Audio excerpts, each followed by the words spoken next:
네, 안녕하십니까. 직업상담사 2급 과정 노동관계법규 담당하는 홍준용 노무사입니다. 오늘 처음으로 이제 노동관계법규를 강의를 해드릴 건데요. 첫 시간이니까 간략하게 조금 브리핑에 해당될 만한 거 설명, 그다음에 시험 수험생분들, 그러니까 시험 준비하시는 분들한테 필요한 그런 요령 같은 거 간략하게 좀 설명도 하고, 이어서 노동기본권에 대해서 첫 시간이니까 좀 진행을 하도록 하겠습니다. 첫 번째로 이제 확인하셔야 되는 게 출제 기준이에요. 출제 기준. 나와 있는데 노동관계법규는 2차 시험에는 안 나옵니다. 1차 시험에만 나온다. 객관식으로. 그리고 지금 보시면은요, 한번 읽어볼게요. 여기 보면 지금 주요 항목 해가지고 노동기본권, 개별 근로관계 법규, 고용 관련 법규, 거기에 해당하는 게 이제 하부 목차가 나오죠. 세부 항목으로 노동기본권에 이해해가지고 헌법상의 노동기본권, 그다음에 개별 근로관계 법규에 이해해가지고 보세요. 지금 근로기준법, 시행령, 시행규칙, 남녀 고용평등과 일가정 양립 지원에 관한 법률 및 시행령, 시행규칙 쭉 있죠. 여기도 보면은 법률 및 시행령, 시행규칙, 여기도 법률 및 시행령, 시행규칙 이런 식으로 너무 많아요. 근데 근로기준법, 남녀고용평등법 줄여가지고, 고령자 고용촉진법, 파견근로자 보동에 관한 법률, 기간제법, 퇴직급여 보장법. 또 넘어가 볼까요? 고용 관련 법규 해가지고 고용정책 기본법, 그다음에 직업안정법, 고용보험법, 직업능력 개발법, 그다음에 기타 직업 상담 관련 법규 해가지고 개인정보보호법하고 채용절차 공정화에 관한 법률까지. 그러니까 시험 과목으로 법 종류로만 따지면 엄청 많이 지금 공부를 하시는 거예요. 종류로만 따지면. 그러니까 제가 이제 노무사 일을 하는데, 노무사 시험 볼 때 지금은 모르겠어요. 지금 시험 과목은 모르겠는데 저희 때 시험 과목으로 하면은 끽해봐야 근로기준법하고 노동조합 및 노동관계 조정법, 그다음에 산재보험법, 산업안전보건법, 그다음에 헌법에서 이제 노동기본권 관련된 부분, 그 정도가 다였어요. 시험 과목으로. 물론 이제 자세하게 공부를 해야 되긴 하겠지만, 근데 직업 상담사 시험은 개별 법률에 대해서 자세하게 막 이렇게 파고 들어가서 물어보지는 않는데 지금처럼 너무 많아요. 볼 게. 그러니까 저도 지금 이제 이걸 6시간 동안에 좀 이제 쭉 설명을 좀 해드려야 되거든요. 6회 동안에. 그러니까 사실상 수업용으로 공부하면요, 근로기준법만 해도 6시간 가지고 안 돼요. 자세하게 하려고 하면은요, 하려고 들면. 근데 이게 지금 엄청 많으니까 그러니까 미리 말씀드리는 겁니다. 그러니까 아주 자세한 것까지 갈 수는 없다. 더군다나 지금 보세요.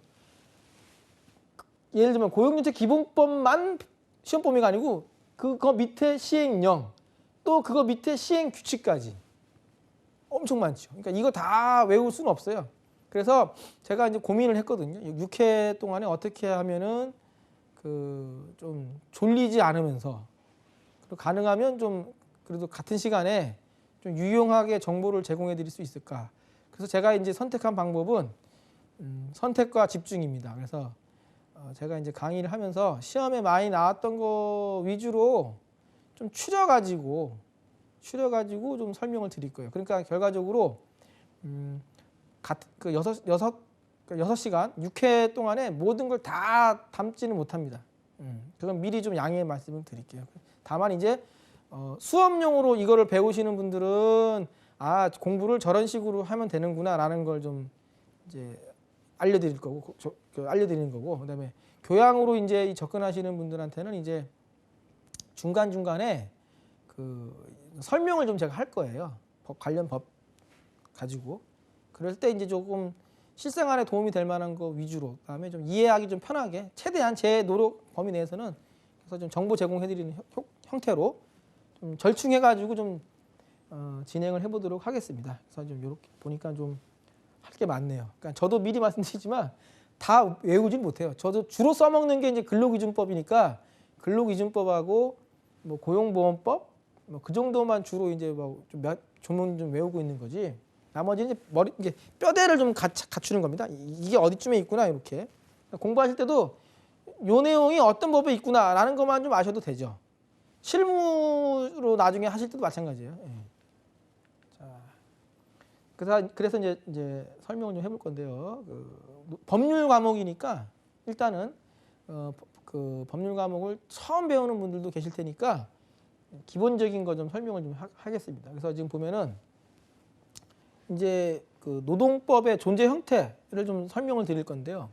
여기는 제가 이제 존재 형태라고 썼는데 보통 이제 그 법학개론이나 이런 책에는 이제 노동법에 뭐 법원 이런 표현을 많이 쓰거든요.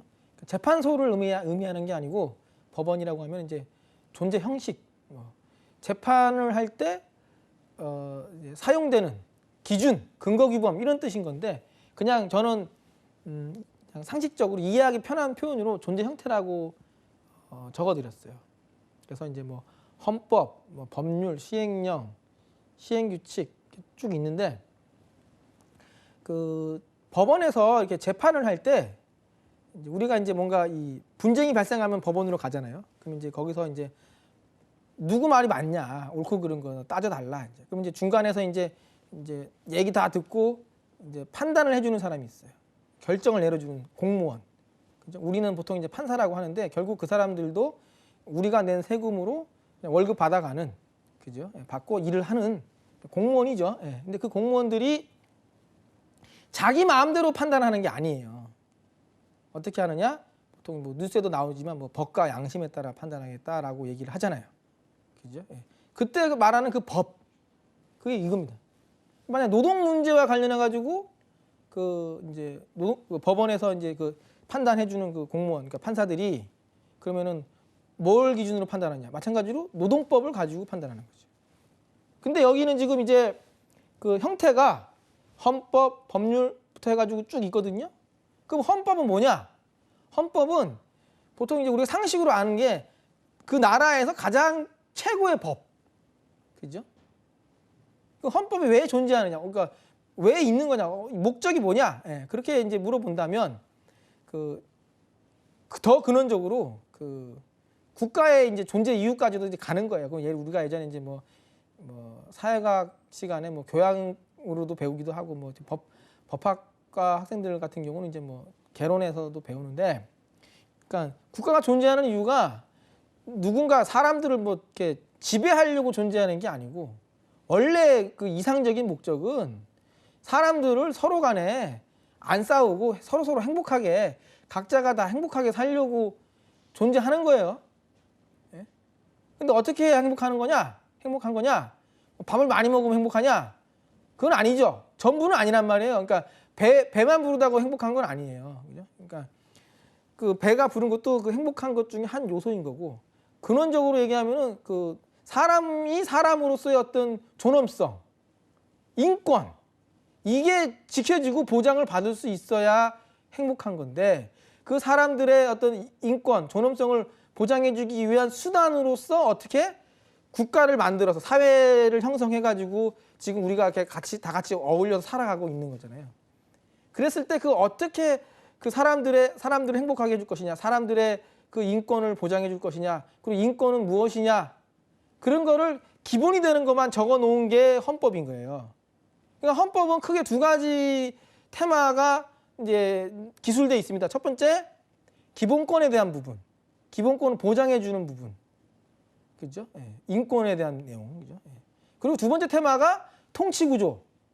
그러니까 뭐 대통령제, 우리는 대통령제잖아요. 그다음에 단임제고, 그죠? 5년, 그죠? 그러면 이제 거기 뭐 행정부, 입법부, 사법부에 대한 뭐 권한이라든지 이런 부분들이 나와 있거든요. 통치 구조에 대한 게. 그럼 이제 우리는 그냥 헌법 하면은 매일 하는 얘기가 뭐 개헌 얘기하면 이제 뭐 대통령을 어떻게 하고 이런 얘기만 생각하는데 그게 원래 본질이 아니에요. 헌법의 본질은 기본권을 보장해 주는 데 있는 거예요. 그리고 뭐가 기본권이, 인권이 뭔지에 대한 걸 언급을 하고, 그리고 그거를 효율적이고 효과적으로 그 보호해주기 위한 수단으로서 장치로서 그 상권 분립이라는 내용들이 나오는 거죠. 통치 구조에 대해서. 그죠? 그런데 그 우리가 지금 배우는 건 노동법이니까 노동 문제와 관련돼서 분쟁이 발생할 때는 노동법을 기준으로 해가지고 판단할 텐데 우리가 얘기하는 그 노동 기본권도 결국은 그 헌법에서 얘기하는 기본권 중에 하나인 거죠. 그죠? 여러 가지 기본권 중에서 그 중에 우리가 배우는 그 노동 기본권은 32조하고 33조에 있다는 얘기예요. 근데 여기서 아주 세세한 것까지 다 열거해 둘 수는 없잖아요. 그러니까 그거를 이제 맡겨주는 거죠. 위임. 어디다가? 법률에다가. 그럼 법률 중에 대표적인 게 근로기준법 많이 들어보셨죠? 예전에 그 영화 뭐 아름다운 청년 전태일 그 영화도 있잖아요. 홍경인 씨가 주연으로 했던 전태일 열사와 관련된 일대기 뭐 그거 나오는 얘기가 뭐예요? 뭐 근로기준법을 뭐 준수하라 하면서 이제 그 분신자살을 한 게 계기가 돼가지고 뭐 이제 여러 가지 이야기들 우리가 국사 시간에도 배울 거예요. 요즘에는 그죠? 그 근로기준법 대표적인 거 또는 뭐 고용보험법 그다음에 뭐 산재보험법 뭐 직업안정법 뭐 여러 가지 그 노동 문제를 규율하는 법들이 쫙 있어요. 그게 다 뭐예요? 다 노동법이에요.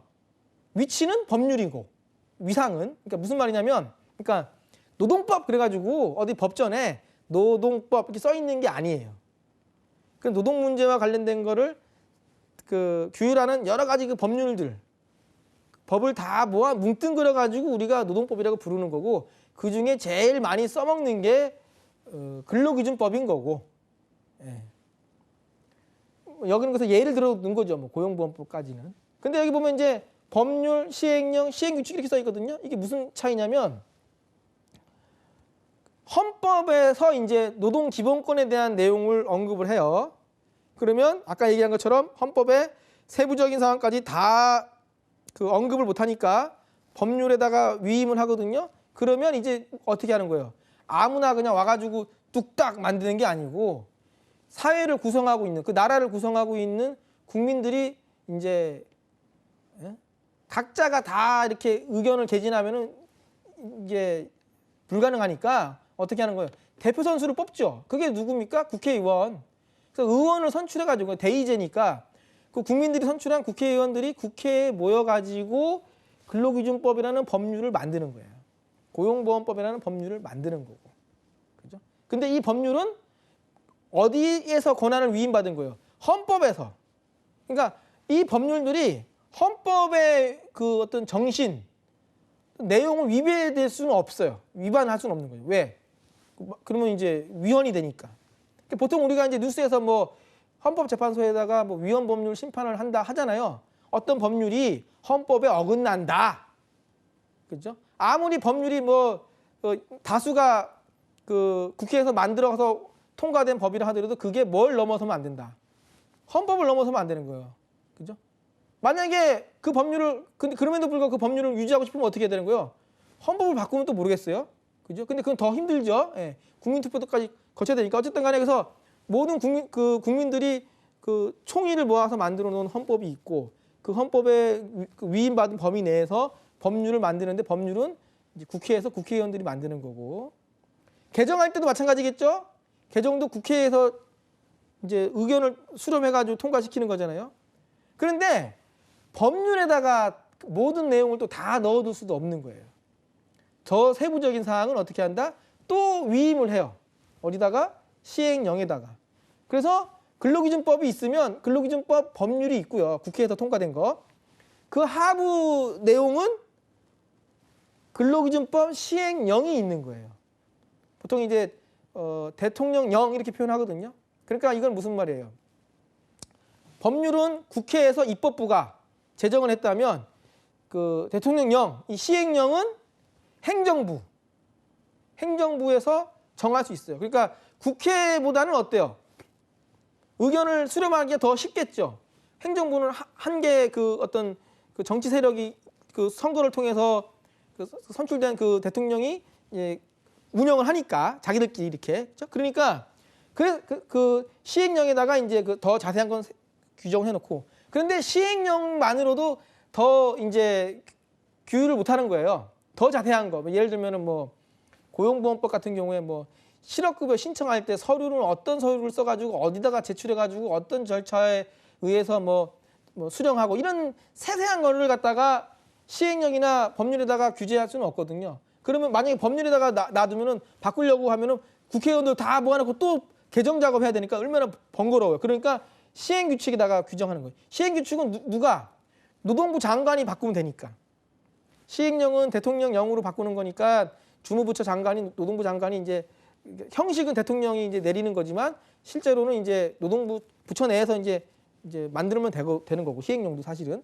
근데 시행규칙은 그 국무회의도 안 거치고 그냥 사실은 이제 장관 스스로가 이제 부처 내에서 정해도 되는 거예요. 세부적인 거니까. 물론 이런 시행규칙이나 시행령이나 다 상위에 있는 이 그 규정을 위반될 수는 없는 거죠. 그 권한을 위임받은 범위 내에서만 운영할 수 있는 거니까.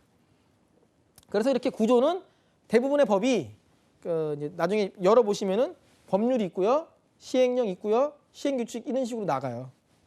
그래서 위로 올라갈수록 뜯어고치기가 점점 힘들어진다. 그만큼 견제를 하는 거죠. 아무나 막 이렇게 이렇게 바꿀 수 없게 독재를 막는 거예요. 어떻게 보면 더 크게 보자면 그죠? 예. 그리고 이 단체 협약, 뭐 취업규칙, 관습법이라고 나와 있는데 이것들은 왜 이제 제가 언급을 한 거냐면 판단을 할 때 시시비비를 갈아줄 때 헌법, 법률, 시행령, 시행규칙에 없는 경우도 있어요. 기준이 될 만한 내용, 그 근거가. 그럴 때는 이것도 끌어다 써야 되는 거예요. 그럼 단체 협약이 뭐냐? 노동조합하고 회사 사이에 단체 교섭을 해가지고 체결된 일종의 협정. 두 당사자 사이에는 약속이죠, 약속. 예. 그럼 예를 들어 뭐 단체 협약에 뭐 임금 인상률을 5%로 하기로 하자. 그리고 기본급을 그러니까 월급이 가장 적은 직원의 기본급도 예를 들어 가지고 뭐 200만 원으로 하자. 이렇게 만약에 협정을 맺었어요. 그러면 생각해 보세요. 최저임금법에는 최저임금만 규정돼 있어요. 지금 이제 2021년 같은 경우는 8,720원인데 시급이. 예. 그러면 그게 월급으로 환산하면 180만 원 조금 넘어요. 그러니까 200이 안 되죠, 아직까지. 그런데 단체 협약을 맺어가지고 우리 회사 직원들은 제일 적은 월급도 200만 원을 하자라고 만약에 돼 있단 말이죠. 그런데 회사에서 만약에 190만 원을 줬어요. 그러면서 하는 얘기가 최저임금 위반은 아니다.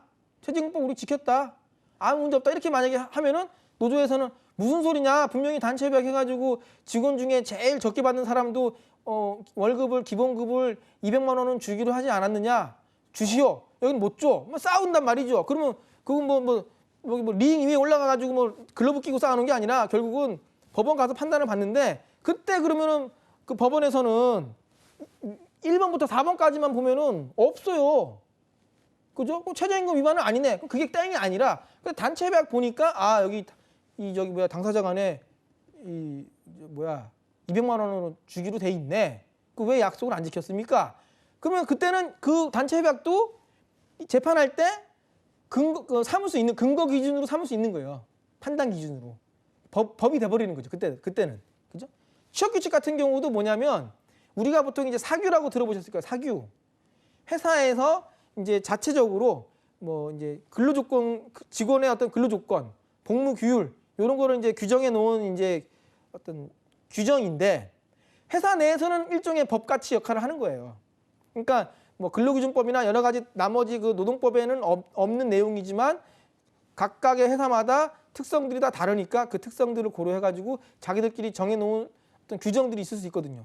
그럼 그것도 재판에서는 판단 기준으로 삼을 수 있는 거예요. 관습법도 마찬가지죠. 이것저것 아무것도 없어요. 하지만 규정도 없지만 관행이 굳어져가지고 일종의 회사 내에서는 당사자들 간에 일종의 법처럼 존재하는 어떤 규정이 있다. 그러면 그것도 나중에 재판할 때는 근거로 삼을 수가 있어요. 그러면 이제 노동법이 되는 거죠, 그때는. 근데 우리 시험 범위에는 뭐 이 5번 항목을 공부할 필요는 없는 거고 이제 1번부터 4번까지 이제 배우는 거고 저는 그 중에서도 시간 관계상 1번 헌법 32조, 33조는 오늘 할 거고 나머지 것들은 대부분 이 법률 수준에서 그 언급하고 있는 것들 그것도 좀 그 좀 자주 나오는 거 위주로 조금 이제 이렇게 좀 잡아드리면서 좀 읽어드리기도 하고 그러면서 좀 설명 좀 하고 그렇게 진행될 거예요. 그러니까 노동법의 존재 형태는 그래서 이렇게 좀 이해를 하시면 되고요.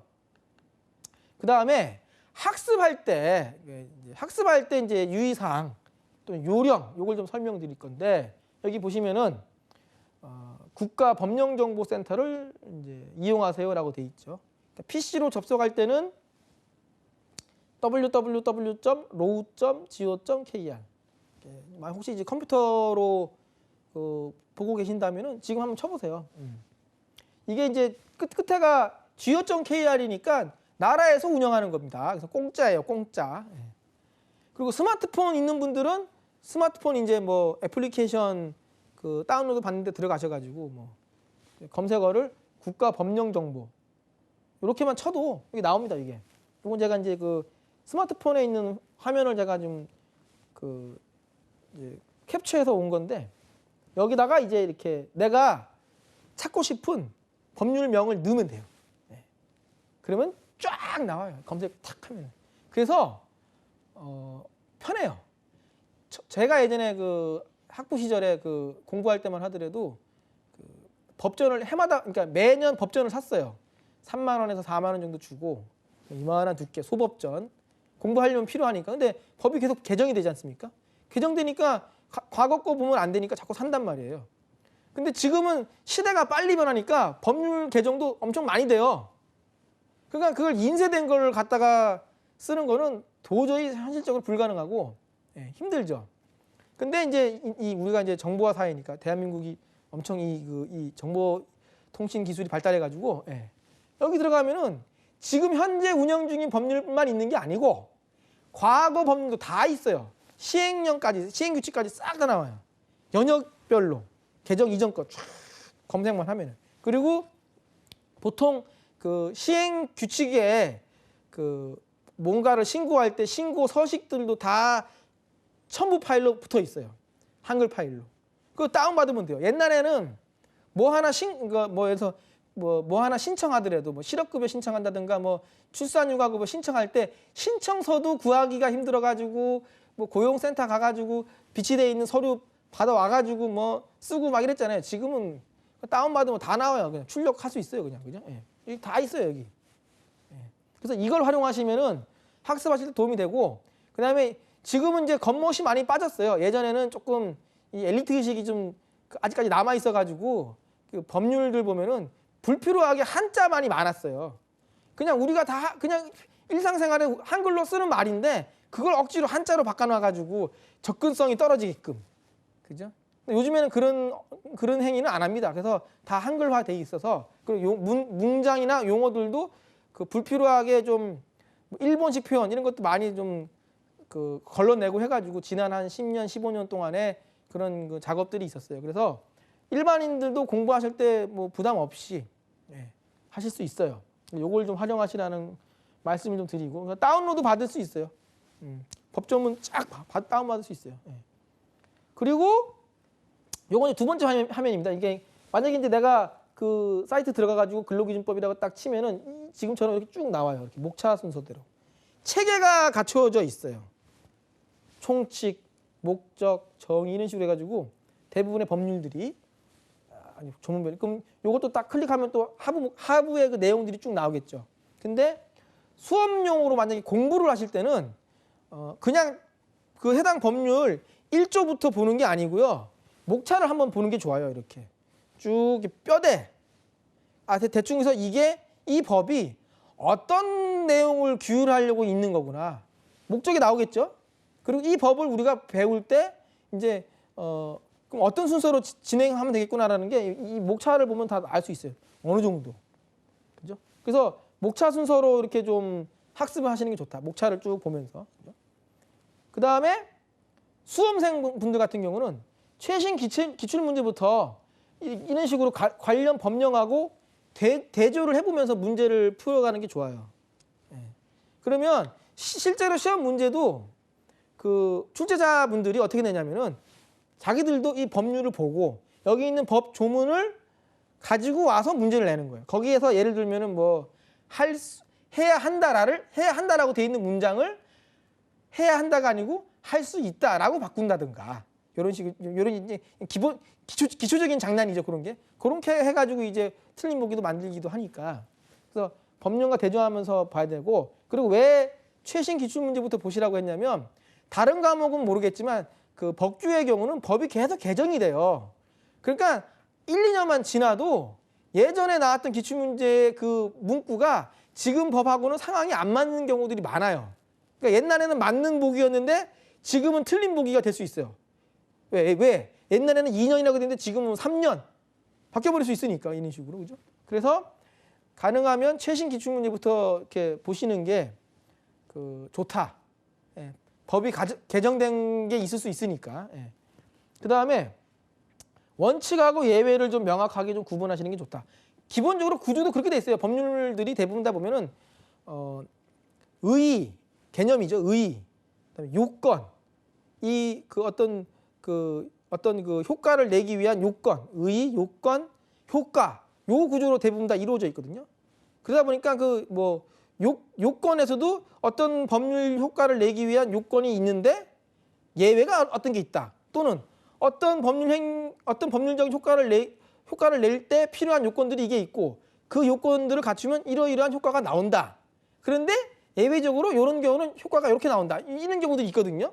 그러니까 그런 구조로 이루어져 있으니까 그 법을 이렇게 보실 때 접근하실 때 요 원칙과 예외를 좀 구분해서 바라보시는 게 좋고 문제를 낼 때는 어떻게 내겠어요? 당연히 그런 이제 그 예외 같은 거 그런 거가 이제 문제로 만들기 쉽겠죠. 그러니까 출제하시는 분들도 자기도 사람이다 보니 어디 막 그 이제 속된 말로 어디 구석탱이에 막 숨어 있는 거 끄집어내가지고 막 괴롭히려고 그런 식으로 문제를 내진 않아요. 누가 봐도 아, 이 법을 공부할 때는 이 정도에 대한 개념은 좀 잡고 있어야 될 것이고 그런데 이례적으로 이런 예외들이 툭툭 나오는 게 있으니까 그런 거는 좀 유의하세요 하면은 그 문제로 내는 거예요. 그래서 너무 막 숨어 있는 것까지 막 착해내가지고 막 문장만 비틀어가지고 막 그런 식으로 짓궂게 내는 문제는 그렇게 많지는 않습니다. 예. 어쩌다 한두 개 있는 거고, 그죠? 그러니까 요 기준으로 좀 학습하실 때 접근하시면 좋겠다. 자, 그러면 이제 본격적으로 그 노동기본권에 대해서 설명을 좀 해보겠습니다. 노동기본권. 개념이 뭐냐? 개념. 예. 노동기본권이라 하면은 노동자의 생존권 확보를 위하여 헌법이 규정하고 있는 근로의 권리. 자, 이 근로의 권리. 그다음에 노동상권. 3권이니까 3개겠죠. 단결권, 단체교섭권, 단체행동권을 말한다. 노동상권이라고도 하고 뭐 근로상권 이렇게 표현하기도 해요. 같은 말인데 뭐 그냥 저는 노동상권 이렇게 이제 한번 적어본 겁니다. 예, 같은 말이니까. 예. 그러니까 요것도 그러니까 이제 좀 뭐랄까 수험생 분들 같은 경우는 이제 아하 문제를 어떻게 낼지 좀 감이 오죠. 예를 들어가지고 뭐 다음 중 노동상권에 해당하지 않는 것을 고르세요 하면은 이제 보기 중에 사지선당이니까 단결권, 단체교섭권, 단체행동권, 문화상품권. 그러면 답을 뭘 고르면 돼요? 문화상품권 이런 식으로. 실제로 문화상품권이 답이었던 적은 없는데 하여튼 그런 식으로 나온다는 거예요. 나온 적이 있어요. 그 다음에 노동기본권은 뭐라고 됐습니까? 절대적인 권리는 아니고 절대적인 권리는 아니고 국가의 안전보장이라든가 질서 유지 등 일정 범위 내에서는 제약을 받을 수 있다. 이거는 이제 그 노동기본권에만 해당되는 게 아니고 모든 기본권이 다 마찬가지예요. 기본권이 일반적인 제한 원리로서 작용하고 있는 거니까 노동기본권도 예외는 아니고 마찬가지로 이런 국가안전보장, 질서유지, 뭐 사회, 뭐 공공복리 이런 걸 목적으로 제한할 수는 있습니다. 물론 이제 제한할 때 무제한적으로 제한하는 게 아니고 여기 있는 것처럼 뭐로 법률로서 제한한다는 거예요. 읽어볼까요? 국민의 모든 자유와 권리 이게 이제 기본권, 국민의 권리, 인권, 국민의 자유와 권리는 국가안전보장, 질서유지 또는 공공복리를 위하여 필요한 경우에 하나여 그러니까 아무 때나 제한하는 게 아니에요. 필요한 경우에 하나여 뭘 수단으로 법률로서 제한할 수 있다. 왜 법률로서 제한할 수 있다고 돼 있어요? 시행령이나 시행규칙이 아니고 시행령은 행정부의 수장이 할 수 있고 시행규칙은 그 정부 부처 장관이 그냥 할 수도 있는 거잖아요. 그러니까 어떻게 함부로 제한을 못하게 하려고 법률로서 법률은 어디서 하는 거니까 입법부에서 국회의원들이 모여가지고 법률을 만들어야 되는 거니까 그죠? 예.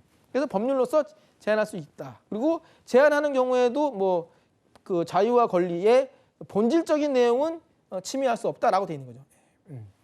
아무리 그 제한하더라도 그죠? 그래서 뭐 이건 시험에 나오는 건 아닌데 뭐 보통 이제 그래서 형법 교수님들이 그 이제 강의하실 때 그런 얘기 하시더라고. 이제 사형제도에 대해서 이제 설명하실 때 보면은 이제 요걸 이제 근거로 해가지고 그러니까 사형제도에 이제 반대하시는 분들의 주된 논리 중에 하나가 이거예요. 그러니까 사형제도가 그 국민의 생명을 이제 끊어버리는 거니까 생명권을 제한하는 거잖아요. 그러니까 그 함부로 너 죽여 이렇게 하는 게 아니라 형법에 있는 사형 그 제도 법률 근거에서 제한하는데 반대하시는 분들은 그렇지만 그게 그 본질적인 부분도 침해하는 거 아니냐. 생명 자체를 없애버리는 거니까. 그래서 이제 뭐 이제 논리를 피시기도 하죠. 예, 근데 뭐 우리는 지금 노동법 배우는 거니까 거기까지는 안 가더라도 일단 이렇게 이건 상식에 해당하는 거니까 설명을 드려봤어요. 우리는 뭘 볼 거예요? 근로의 권리하고 노동 상권에 대해서 자세하게 보면 돼요. 그 다음에 근대 시민법 원리와 노동기본권 이게 무슨 관계냐 이제 요거 좀 설명이 필요한데 그 여기 좀 그림 보시면은요 근대 시민법 원리 해가지고 시민법 세 가지예요. 이거 상식으로도 많이 아실 거예요. 소유권 절대, 계약 자유, 과실 책임 좋죠. 그 이전 사회 중세 시대 그때만 하더라도 이게 보장이 안 되는 거예요. 그러니까 세계사 시간에 우리가 배우잖아요. 그러니까 원래 이제 중세 유럽을 이제 배경으로 보면은 우리가 다 배우는 게 유럽의 어떤 근대화된 법과 제도를 배우는 거니까 유럽의 역사도 배울 수밖에 없는데 거기 보면은 이제 그 이제 나침판을 이용해 가지고 이제 이제 저기 아메리카 대륙을 발견을 하고 그럼으로 인해서 이제 무역이 발달하고 그러면서 이제 그 엄청난 돈들이 이제 그 유럽으로 들어오죠. 상업이 발달해요. 그러면서 이제 이 장사해 가지고 자본을 축적하는 사람들이 생겨요. 그러니까 힘들게 배 타고 그 아메리카 대륙 다 돌아다니고 뭐 장사하던 사람들이 귀족들은 아닐 거 아니에요. 평민들 중에 모험심이 있고 좀 한몫 잡아보겠어 이런 사람들이 이제 그렇게 이 장사하면서 자본을 축적해 가지고 돈을 모았는데 제도나 법과 제도는 누가 우두머리니까 그러니까 누가 지배하냐면 귀족들이 지배하던 사회니까 저 소유권을 보호를 못 받는 거예요. 내가 힘들게 돈 벌어놨는데 어느 날 갑자기 와가지고 그냥 뺏어가고 아무런 근거도 없어요. 그죠? 그죠? 세금 그냥 막 매겨가지고 그냥 가져가는 이것저것 세금이라고 해서 그리고 자유롭게 계약도 못 맺어요. 왜? 신분제 사회니까 내가 요 사람을 일을 시키고 싶은데 그래서 내가 돈을 벌고 싶어요. 그런데 저 사람이 신분이 이제 농노의 농노. 그러니까 그 귀족 그 영주한테 예속이 돼 있으니까 신분적으로 그러니까 마음대로 나하고는 일을 못 하는 거예요. 누구한테 허락받아야 돼요? 영주한테 가가지고 허락받아야 돼. 이 사람 좀 쓰겠습니다. 이렇게. 그러니까 힘들죠. 예. 그런데 이제 이 근대로 넘어오면은 이런 것들을 갖다가 이 자본을 축적한 평민들 그걸 우리가 이제 부르주아라고 하잖아요. 그 계급들이 생기죠. 그 사람들이 이제 어떻게 보면 사회를 엎어버리는 거죠. 자기네 입맛에 맞게끔. 당시로서는 되게 혁신적이고 진보적인 사상이에요. 그죠? 그거는 부정 못해요. 네. 그 이전 시대에 비해서는. 그러니까 본인이 노력해가지고 벌어놓은 재산은 아무나 마음대로 못 가져가는 거예요. 소유권 절대 원칙이 보장되니까. 내 회사, 내가 만든 일군 회사, 내가 마음대로 할 수 있어요. 영주나 왕이라고 해가지고 뺏어갈 수 없는 거고 계약 자유니까 직원들 마음대로 내가 계약 체결할 수 있어요. 이제는 왜? 그 직원들도 다 신분이 해방됐으니까. 평민으로서. 그다음에 과실 책임. 내가 책임진 거 내가 이 과실 범위 내에서만 내가 잘못이 있는 거에 대해서만 내가 책임을 지면 되는 거예요. 연좌제가 아니고. 그죠? 그러니까 이게 당시로서는 되게 혁신적인 주장이었죠. 그래서 이제 이게 이제 시민혁명을 통해서 이런 법과 제도가 이제 만들어지는 거예요. 우리가 다 배웠던 거죠, 요거는. 그런데 문제는 요거대로 하니까 시간이 좀 흐르다 보니까 부작용들이 막 이제 생겨나기 시작해요. 예를 들어서 소유권 절대, 내 재산 무조건 완벽하게 내 거야. 이렇게만 이제 가다 보면은 남용의 문제가 생기는 거예요. 권리 남용. 그죠? 그 다음에 뭐 계약 자유의 경우도 예를 들어서 자유롭게 계약할 수 있다. 이제는 다 신부는 다 평등하니까 자유롭게 내 의지에 의해서 자유롭게 계약할 수 있는데 예를 들어 가지고 그렇다고 해가지고 6살짜리 꼬마애하고 이제 40이 넘은 사장님하고 야, 너 과자 한 개 줄 테니까 너 우리 공장에서 와가지고 일해라. 하루에 15시간만 일하면 돼. 그 애를 유기한 것도 아니고 애가 과자가 먹고 싶어가지고 아이고 그렇게 할래요 하고 자유로운 의지로 계약을 맺었어요. 근데 그게 과연 정의관에 반하냐 이거죠. 사회적으로 문제가 많이 생기잖아요. 예전에 그 백과사전 보니까 그런 그림이 지금도 기억나는데 이렇게 꼬마 애가 6살, 5살 정도 돼 보이는 꼬마 애가 이렇게 웅크리고 굴을 파고 들어가가지고 이렇게 탄 같은 거 캐는 장면이 나와요. 그 사파가. 그게 이 시대에 있었던 일이에요. 자유롭게 계약을 맺은 거예요. 그 아이하고 그 광산주하고 광산의 그 소유주하고. 그게 계약 자유 원칙에서는 가능한데 그런 식으로 무제한적으로 허용을 해주다 보면 어떤 일이 벌어지겠어요? 그러면 이제 영양도 부실해지고 그러면 이 노동자 어린 아이가 뭐 금방 영양실조로 사망할 수도 있고 제대로 성장도 못하고 그죠? 결국은 종국에 가서는 자본가들한테도 안 좋죠. 일을 못 시킬 테니까. 예. 그리고 당연히 또 인권에도 반하는 거고. 그러니까 이런 문제들이 생기니까 이제 그 뭐라고 해야 되나 이 보완이 필요하다는 생각이 드는 거예요. 과실 책임도 마찬가지예요. 우리가 알고 있는 산재보험 대표적인 무과실 책임이잖아요. 사업장에서 재해가 나면은 예? 그 재해와 관련해서 사장님이 아무런 잘못이 없었어요. 그냥 직원이 실수로 산재가 난 거예요. 하지만 어떻게 한다? 지금 법 체계에서는 업무와 인과관계가 있으면은 사업주가 일정 범위 내에서는 보상을 해주라고 하잖아요. 사업주 과실은 없지만 사업주한테 책임이 있는 거예요. 무과실 책임으로 넘어가는 거죠. 이렇게. 이게 여기 이제 그래서 이 근대 시민법 원리를 수정해가지고 왜 수정했다? 노동착취, 불평등이 심화되니까 이걸 수정해서 나오는 원리가 이 노동기본권의 원리예요. 그래서 최소한의 근로조건은 법으로 강제. 자유롭게 무조건 자유롭게만 할 수 있는 게 아니에요. 법의 기준은 맞춰야 돼요. 그다음에 그리고 그 근로자들이 협상력이 떨어지니까 개별적인 사안을 다 일일이 법에다가 규정해가지고 이거는 이렇게 해주고 저거는 저렇게 해줘라 하기 힘드니까 어떻게 노동자들끼리 뭉쳐가지고 단결체를 이룰 수 있게 해주고 그러면 어느 정도 대등한 지위에 설 수 있으니까 그 상태에서 이 자유롭게 계약을 하면 되지 않겠느냐 이 논리로 그래서 근로자의 단결을 통해서 노사 간의 실질적인 대등을 확보를 해주고 그래서 노사자치주의를 실현할 수 있게 함으로써 이제 결과적으로는 노동자들의 어떤 그런 인간다운 권리 그걸 보장해주게 하겠다는 거예요. 그래서 유의사항 근대 시민법 원리를 부정한 게 아니다. 부정한 게 아니고 이거를 수정 보완한 거다. 예. 자본주의 체제를 부정한 게 아니에요. 지금 우리가 배우는 노동법도 뭐 자본주의 체제를 엎어버리자 이게 아니라 기본적으로 자본주의 체제를 인정한 상태에서 이 체제가 그 원활하게 굴러갈 수 있게끔 해주는 역할을 하는 거예요. 그래서 수정 보완입니다. 부정 그러면 틀리는 거겠죠. 예. 자, 그래서 이제 구체적으로 나오는 게 이제 근로의 권리 뭐라고 되어 있습니까? 국민이 국가에 대해서 근로의 기회를 보장받을 것을 내용으로 하는 권리. 자세한 내용은 지금 이제 이 헌법 32조. 그럼 이 헌법 32조의 1항부터 6항까지 있죠. 이거가 그냥 이거 자체가 수험생분들한테는 시험 문제라고 보시면 돼요. 여기 있는 단어들을 바꿔가지고 틀린 문제 내거든요. 많이 그렇게 냅니다. 예를 들어 첫 번째 읽어볼게요. 모든 국민은 근로의 권리를 가진다. 국가는 사회적, 경제적 방법으로 근로자의 고용의 증진, 적정임금 보장에 노력해야 되며 자, 법률이 정하는 바에 의하여 최저임금제를 시행하여야 된다. 시행하여야 한다. 그래서 최저임금법이 있는 거고 최저임금법을 시행하고 있는 거죠. 그게 이제 87년도 그 6월 항쟁 거치면서 대한민국 헌법을 개정하면서 이 헌법 32조도 이렇게 내용이 이제 정착이 된 거죠. 그죠? 예. 그러니까 만약에 뭐 틀린 문제를 안 된다고 하면은 뭐 최저임금제를 시행하여야 된다가 아니고 최저임금제를 시행하도록 노력하여야 된다. 그럼 틀리는 거죠. 시행하라고 돼 있으니까. 그죠? 그다음에 두 번째, 모든 국민은 근로의 의무를 진다.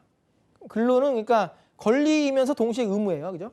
그래서 국가는 근로의 의무의 내용하고 조건을 민주주의의 원칙에 따라 마찬가지로 법률을 정한다. 그러니까 뭔가 권리를 제한한다든가 의무를 부여하는 거 이런 것들은 다 어떻게 법률을 통해서 하는 거예요. 법률을 통해서 함부로 하면 안 되니까. 그죠? 그다음에 세 번째, 근로 조건의 기준은 인간의 존엄성을 보장하도록 법률로 정한다. 그러니까 이런 법률들이 있는 거예요. 대표적인 게 뭐예요? 근로기준법. 그죠? 예. 뭐 최저임금법도 뭐 법률이니까 뭐 그런 것들. 그죠? 예, 법률로 정한다. 그다음에 여자의 근로는 지금 같았으면 아마 여성 이런 표현을 썼을 텐데 하여튼 87년도 당시에는 문구를 여자라고 했네요. 여자의 근로는 특별한 보호를 받으며 왜 사회적 약자라고 봤기 때문에 당시에 이렇게 얘기한 거예요. 특별한 보호를 받으며 고용, 임금 및 근로 조건이 있어서 부당한 차별을 받지 않는다. 선언을 한 거죠. 그다음에 연소자의 근로도 특별한 보호를 받는다. 여성과 연소자에 대한 특별 보호. 그리고 당시에 이제 여성에 대한 차별이 워낙에 만연해 있었으니까 헌법에도 이렇게 나와 있었던 거예요. 차별하지 말아라 이런 식으로. 그죠?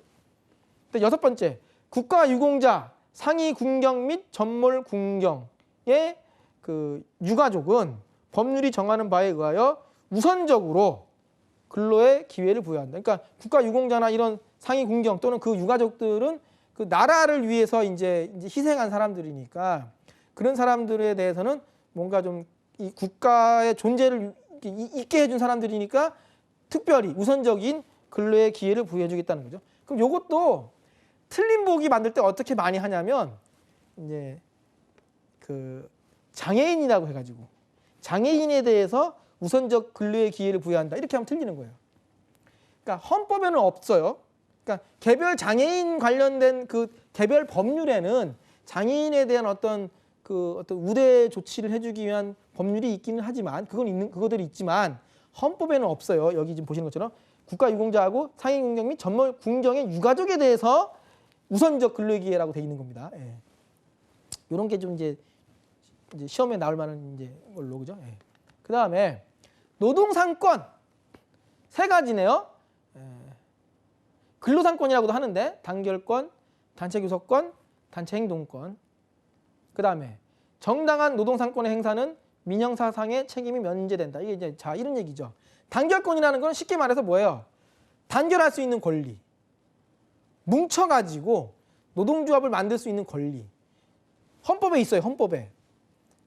어쩌면 너무 당연한 거 아닙니까? 그죠? 근데 왜 이게 있겠어요? 그 이전에는 막 영국 같은 경우는요. 산업혁명 초창기에는요. 이렇게 노동자들이 단결을 하잖아요. 그러면 단결한 것만으로도 처벌을 했어요. 법으로. 단결 금지법 이런 게 있어가지고. 어디 감히 노동자들이 시키는 대로 일만 하면 되지. 어디 감히 이것들이 노조를 만들어가지고 대항을 해? 이런 식으로. 그러던 게 이제 다 이렇게 이제 노동자들이 이제 그 투쟁을 통해서 그러면서 이제 또 극단적으로 나가면 이제 뭐 공산주의 국가도 생기고 하니까 이제 이 자본가들도 어떻게 하는 거예요? 아, 이게 무조건 이게 밟아서 누르기만 해서 될 일이 아니구나. 그러면 아예 이 체제 자체가 전복될 수도 있구나 하는 생각들은 이제 자각을 하면서 이제 타협의 산물로서 이렇게 나오는 거예요. 그래서 이제 단결할 수 있는 권리를 기본권으로 보장해 주는 거죠. 그러니까 사실은 뭐 가끔 뉴스 보면은 뭐 노동조합을 만들었다고 해가지고 막 회사에서 막 직원들 막 해고하고 막 미행하고 감시하고 막 이런 행위는 사실은 다 뭐예요?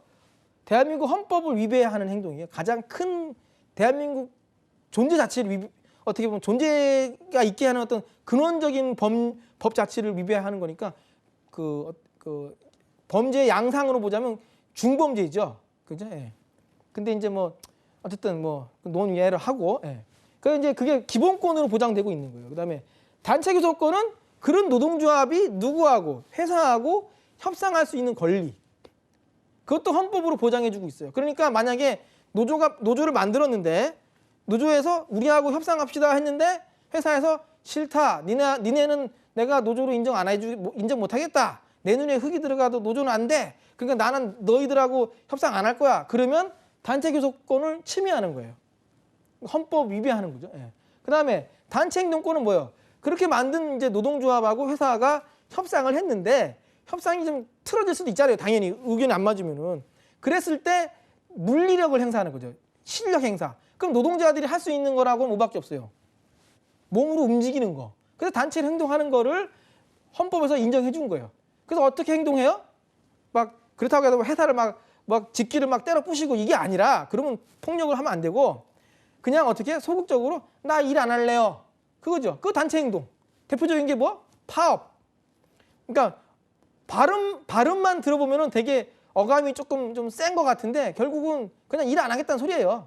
보통 이제 애들이 뭐 예전 보면 이제 엄마가 뭐 크리스마스 때 선물 사주겠는데 안 사주면은 그럼 난 밥 안 먹어 이런 거 있잖아요, 그죠? 예, 소극적으로. 예. 뭐 그거랑 또 등치시킬 만한 건 아닌데 비유를 들자면 예. 그런 형태의 이제 단체 행동을 할 수 있는 거예요, 권리로서. 그러니까 어떻게 보면 이게 반대로 그 사업주 입장에서는 되게 안 좋죠. 자기의 어떤 재산권을 침해하는 행위가 되는 거니까. 아까 소유권 절대는 아니니까 일정 범위 내에서는 근데 허용되는 거죠. 이런 걸 통해서. 그죠? 근데 어쨌든 간에 사업주 입장에서는 그 당연히 좋아할 리가 없고 경우에 따라서는 사업주에게 실제로 경제적으로 피해가 갈 수도 있어요. 그러다 보니까 어떻게 되는 거? 그 정당하게 행사한 노동상권의 경우에는 설령 이제 사업주에게 또는 뭐 제3자에게 조금 피해가 가더라도 그거는 민형사상으로 책임을 면제해 주겠다는 거죠. 기본권으로서 보장해 줘야 되기 때문에. 그래서 뭐 요거와 관련된 자세한 내용은 우리가 공부할 부분은 아니기 때문에 근본적인 부분만 이렇게 아시면 되고요. 그래서 이 노동상권에 대한 내용이 여기 세 가지가 있습니다. 그래서 첫 번째, 근로자는 근로조건의 향상을 위하여 자주적인 단결권, 단체교섭권, 단체행동권을 가진다. 딱 선언하고, 두 번째, 공무원인 근로자는 법률이 정하는 자에 한해서 단결권, 단체교섭권, 단체행동권을 가진다. 그러니까 문장만 보면은 공무원인 근로자는 가진다라고 돼 있으니까 공무원은 노동상권을 가지는구나 이렇게 생각할 수 있잖아요. 근데 약간 좀 재밌는 거지만 법률 중에 이런 형태로 나와 있는 법률 문구가 있다면 우리는 이렇게 생각해야 되는 거예요. 법률이 정하는 자에 한해서 가진다 했으면 이건 뒤집어서 말하면 저기 법률이 정하는 자가 아니면 이걸 못 가질 수도 있다는 소리예요.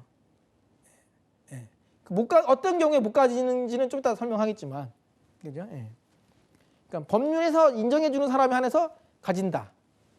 그러니까 어떻게 보면 공무원의 노동상권을 제한하는 거죠.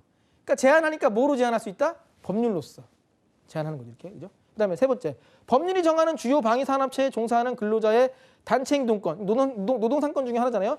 단체행동권은 마찬가지로 법률이 정하는 바에 의하여 제한하거나 인정하지 않을 수 있다.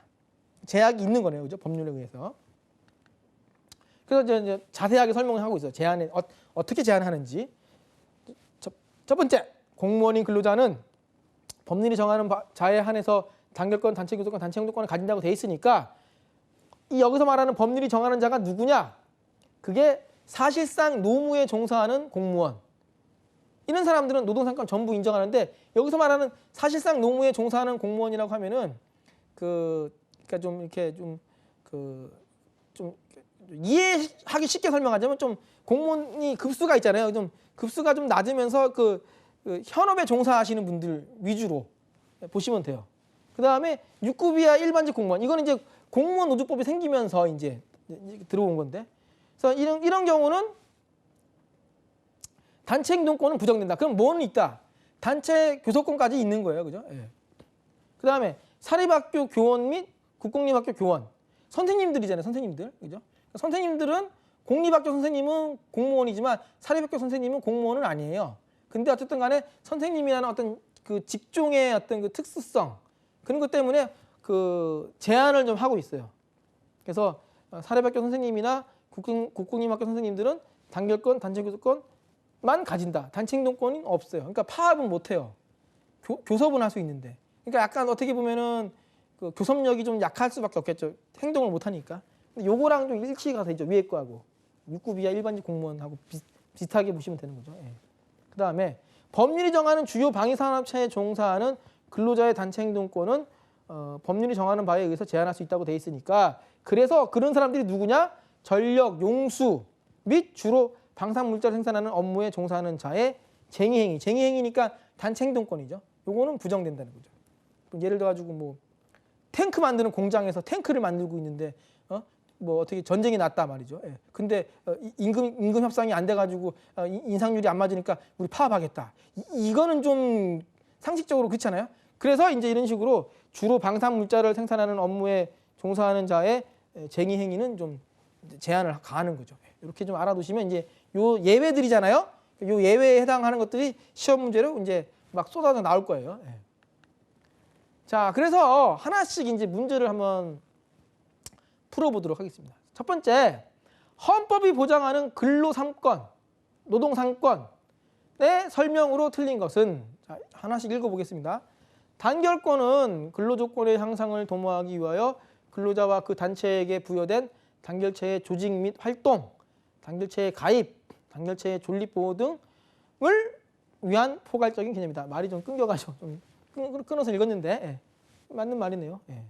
아이고 좋다. 예, 좋은 말이에요. 두 번째, 단결권이 근로자 집단에 대한 근로조건의 향상을 추구하는 그 주체라면은 단체 교섭권은 그 목적 활동이고 단체 협약은 그 결실이라고 본다. 그러니까 단체 교섭 협상을 해가지고 협상이 타결됐을 때 작성하는 게 단체 협약이거든요. 그러니까 결실 이건 맞는 말이네요, 그죠?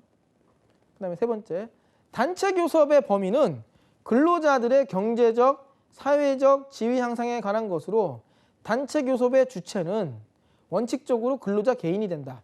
요거는 사실은 국어만 좀 돼도 틀린 말이겠거니라고 감이 오죠. 왜냐하면 생각해 보세요. 단체 교섭이라고 했는데 교섭의 주체가 개인이라고 하면 말이 되겠습니까? 그죠? 단체 교섭의 주체는 노동조합이죠. 노동자들이 뭉친 그 노동자 단체, 노동조합하고 회사하고 하는 거예요. 예. 근로자 개인하고 하는 교섭이 아니고, 그죠? 그러니까 3번이 틀렸겠네요. 그럼 4번은 맞는 말이겠네요. 한번 볼까요? 단체 행동권의 보장은 개개 근로자와 노동조합의 민사상 내지 형사상의 책임을 면제시키는 것이므로 시민법에 대한 중대한 수정이 된다. 그죠? 예. 왜냐하면 이제